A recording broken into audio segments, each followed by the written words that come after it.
হাতে পরিচয়পত্র, শেকড় পশ্চিমবঙ্গের বীরভূমে, কিন্তু শুধুমাত্র বাংলায় কথা বলার কারণে অবৈধ অনুপ্রবেশকারী সন্দেহে নিজ দেশ ভারত থেকেই পুশব্যাক হয়েছেন ৮ মাসের অন্তঃসত্ত্বা সোনালী খাতুন।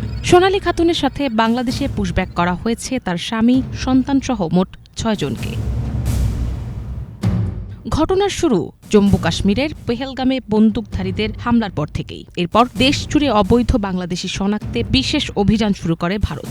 অভিযোগ উঠেছে, গত কয়েক মাস ধরেই বাংলাভাষীদের বাংলাদেশে পুশিং করছে নরেন্দ্র মোদীর সরকার, অথচ সীমান্ত দিয়ে যাদের ফেরত পাঠানো হচ্ছে তাদের অনেকেই আদতে ভারতীয় নাগরিক।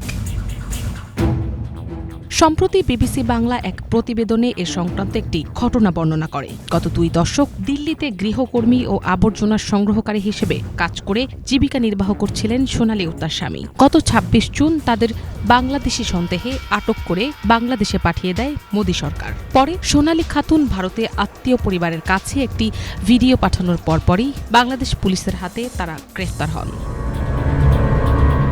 এখন উদ্বেগ বাড়ছে সোনালীর শারীরিক অবস্থা নিয়ে। ৮ মাসের অন্তঃসত্ত্বা তিনি। চাঁপাইনবাবগঞ্জ জেলা কারাগারে চলছে সীমিত চিকিৎসা। তবে জটিলতা তৈরি হয়েছে তার অনাগত সন্তানের ভবিষ্যৎ নিয়ে। কারাগারে হাসপাতাল না থাকায় প্রয়োজনে বাইরে নেওয়ার কথাও জানিয়েছে কর্তৃপক্ষ।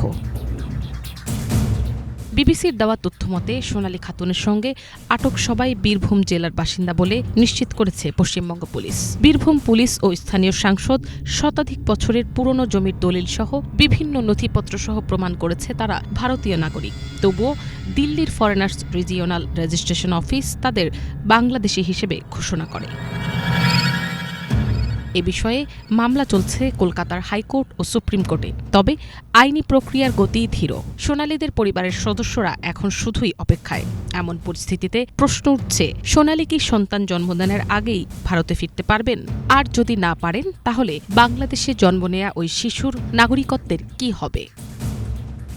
মিনালা দিবা, বাংলা ভিশন।